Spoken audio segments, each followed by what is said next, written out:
Right, guys, enjoy.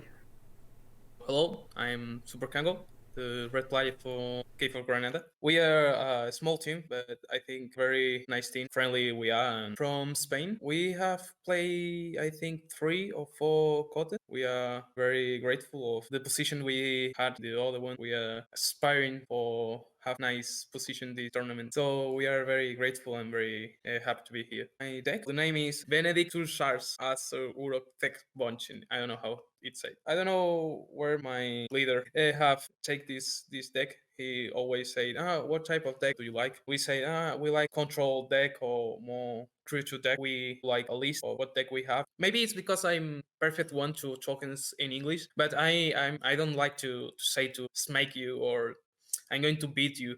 It's just like I think the deck is just not the best one for play against my deck. I'm going to beat you. I'm Tom. I'm the red player for Manchester Mavericks B. Yeah, we've only got two teams this coat as opposed to four last coat. I'm playing Crave Duke is a very captury and steely sort of deck, given that it's got two bow nithings. It's really useful for when an opponent has, for example, two keys. If you have, bow nithing in hand, you can easily steal two, and if you've got both bow nithings, you can easily steal multiple. It's a very captury deck as well. Safe housing, bow nithing, archiving both of them is a really strong move with this deck. Then also the Saurian in the deck has really strong capture as well, and given it's got Senator Quintina, if your opponent has a lot of creatures out, force them to reap, that gives you a lot of ember to work with. There is a lot you can do with it. I think it's definitely a strong deck to play with. I've been dreading this matchup all week. It looks like a really strong and powerful deck I'll be against, so I'm not gonna lie, I'm not looking forward to it that much. It'll be an interesting match to see how it goes. Yeah, I've played 2 games in practice against another Manchester Maverick, George, who's in the other team, I believe. It's been really useful to understand the deck a bit more that I'm playing again and to understand the strength of it and how to work it. It's still going to be a tough matchup, but as long as I make it as hard as possible, I'll be happy with that. I mean, I lost both of them. The first game was just trying to understand the deck I'm playing against, and the second one was more figuring out how to play against it, and I still don't know how I'm going to do that. So it's going to be interesting. I think just capture everything, steal everything. I struggled in round two, and I managed to turn that around very quickly. Even that was quite a tough matchup. So, given that this one's going to be even tougher, I think my chances of winning are going to be very small. Let me off easy. This time it's red matchup. So red players are playing. The first team, red player is playing with Crave Duke. We have already deconstructed before, and the second player is playing with Benedikt Ślusarz z Uroczej Bochni, which is actually a Polish deck, so I could pronounce it correctly this time. Robert, what do you think about this deck? I feel like I'm not the person to talk about this deck, but mainly because you know the story of this deck and probably you had it in your hands before. Yes, actually, that's true. Benedikt Ślusarz z Uroczej Bochni is the deck of was the deck of my friend Niko Topola, who was also playing under Can't Touch This Banner and Shadow Words and in KOTE 5 and KOTE 6. And he sold this deck because he just couldn't grasp the potential here, because he said that the potential is huge, but it rarely surfaces, unfortunately. So this deck looks really great on paper, but it's really hard to, squeeze all these good plays out of it. So maybe you see something in Benedict. Yeah, so there are many combos and many cards you really want to see in World Collide deck. So we have W on the fringe with logos in it. And you see like, yeah, I can archive many these cards and then just steal everything the opponent had. But we have memory chip and EDIs, and so there is a potential to archive with the work home technician as well, the Tautai Vapor. So you see the combo, you feel like it should work. Also on paper, we see that we have Compos compasses, which makes our play effect, rip effect with the E-dice really good. With also the Odag the Patrician really good, with the Legionary really good to ward the creatures and stuff. So there are many combos in here, but I feel like the consistency is not there because if you can't start with Logos and you start with probably this, you're screwed because most of these cards are really bad, maybe except the key to this and the Eon the Fringes and the Glue. Maybe that's 4 out of 12. It's not so great. So we really don't want to start with this, and it's not like you can just decide it before the game, right? And the Saurians looks fine. We have the tributes and the tertiate as with the Ludos, so it probably would be able to use your Exalt mechanics with the Retro Gallim and the Legatus Raptor, but it's not a huge combo, I would say. So I feel like you have the Ember control, you have some sort of generation, but the only board wipe is the key to this, which is slow, and it can get countered by any artifact control, which you would see in such a KOTE event, right? So I feel like I'm not so sure about this deck, and what's your opinion about the matchup with the Grave Duke, which you actually deconstructed before? So here, I would probably play a lot of Miasma Bombs to stop you from getting there, from stealing all my Ember with Eon the Fringes and then forging your keys. So I would play this Miasma Bombs because you lack any actual key cheat. Also, playing these Bonitings when you would save your Odoak for the late game would be really hard. So I have to think about this. I have to use my 30th when your Odoak appears on the board. Also, I have Dreadbone Decimus. Unfortunately, I could not kill any vital, I would say, cards like Odoak, like Prefect Ludos, like Legionaries, but I still could target maybe Edai, maybe Eon the Fringes with this. It would be a coin toss, in my opinion. It would be really hard for each deck to gain the advantage. It would be a game of really big swings here.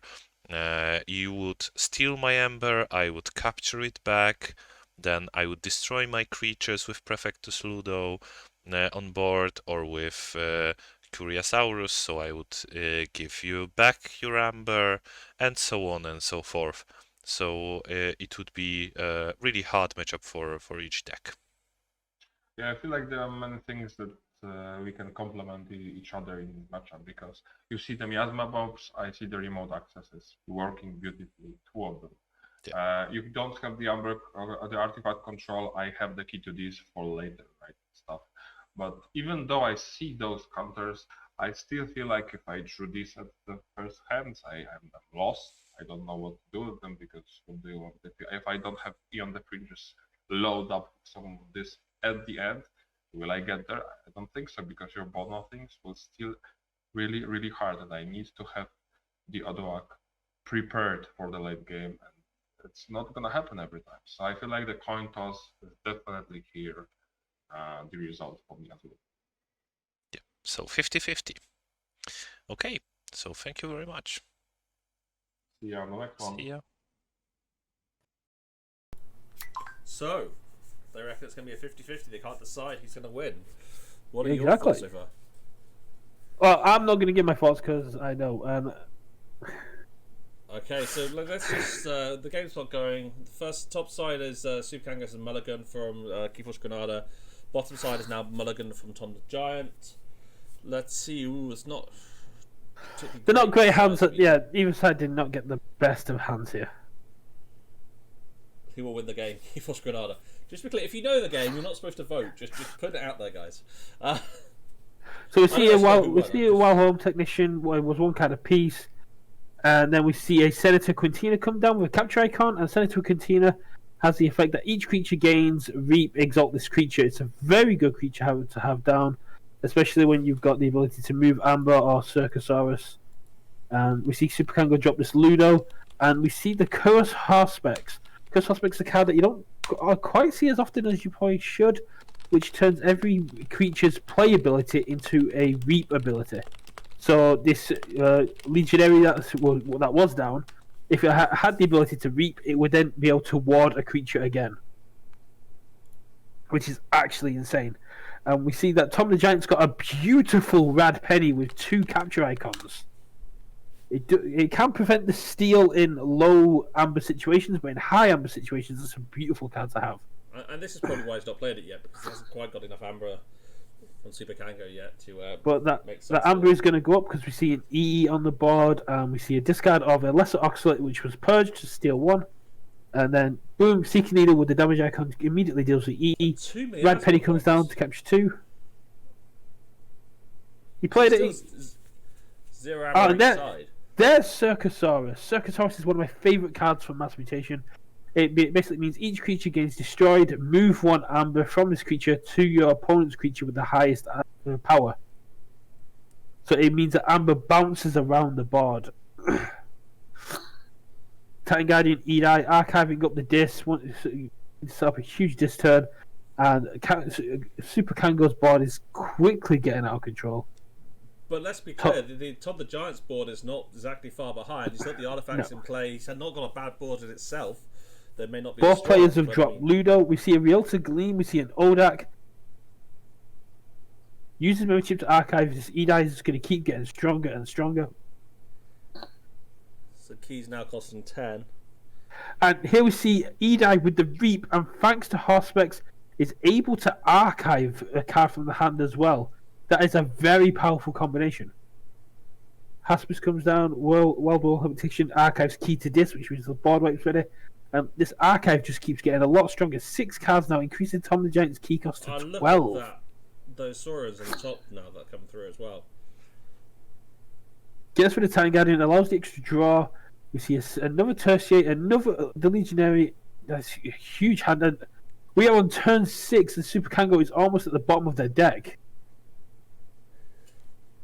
Bot Book to Xenobot, and the Autocoder and the Universal Keylock has gone down. Both players playing very control-heavy decks. Plays Legionary, wards up the Horspex. Plays Tertiate, that's going to be 3-2. There you go. The board got reduced. The creature size got reduced a little bit. Plays another Legionary. Odak and Rialto. Is he going to hold the Rialto Gleam? Nope. Drops down. Increases key costs. 19 for Tom the Giant this turn. But Super Kango's is now a 9 amber, so yeah, but the key cost was 10. The key cost is now 9. So it basically looks like Tom the Giant is allowing Super Kango to forge, but will be sat on 6 amber. Looks like they will be sat on 6 amber themselves. Basically, you can forge, but I'm planning on forging next turn as well. let's see what they have up. So here, there's the Forge for 9. There's forge. So Universal first Keylock Super gets Kango. blown up. And so it's going to be just a Reap on the board. Reaps with Legionary. Uses that to ward up Odak. Reaps with Horspex. Reaps with Ludo. Reaps with the second Legionary to ward up Horspex. And then Reaps with Odak, triggering the playability, capturing 1, which means Tom does not forge. Tom moves in. Plays Citizen Strix, which is just play Exalt due to Odak. Defense Initiative, going to ward some stuff up. But Senstrix's ability a little bit better due to the fact that Circusaurus is in play. Circusaurus is allowing that amber to bounce around. Again, Super Kango just sticking with this Saurian turn. Has no need to go anything else at this point because the 5 Saurian creatures are just doing all the work. There are 6 got a nice discards selection in there. Archive. This could be absolutely huge. Discards calls a loop, archives off our encoder, Positron Bolt to remove a lot of these bots. We'll see Dinobot come down, Exalt to get rid of Odak.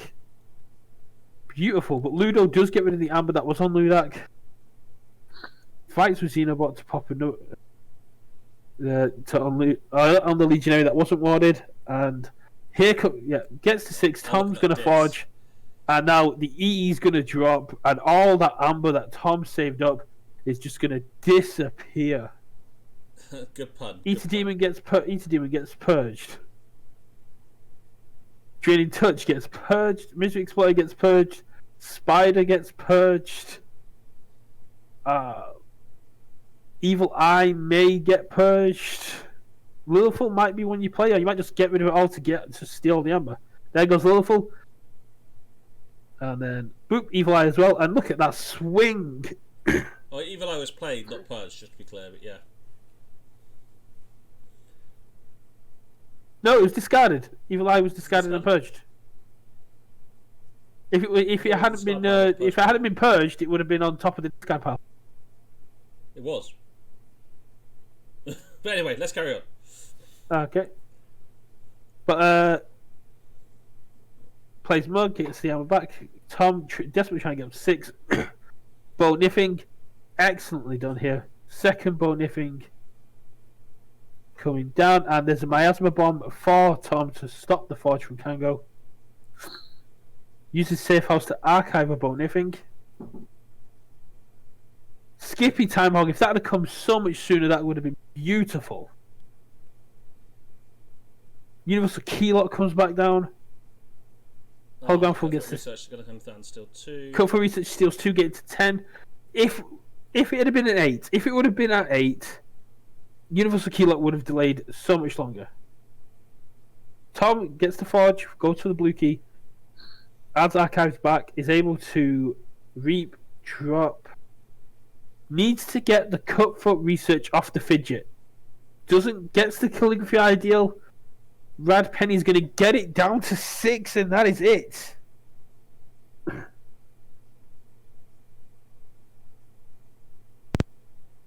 That is a real shame. Different draws, and Tom could have had a lot more control in that game, but that early Saurian control was just too great. Man. You too. I was afraid of the shadows, of your shadows at the end. Yeah. Normally I couldn't quite capture and steal enough. I think if I could capture or steal one more, that might have prolonged the game a bit more. But I couldn't quite get it.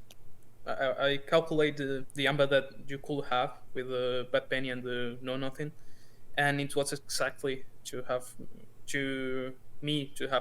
Well played. Yeah. Good game. Thanks for the game. Thank you. Bye. Well played. Good luck, Rick. Good luck.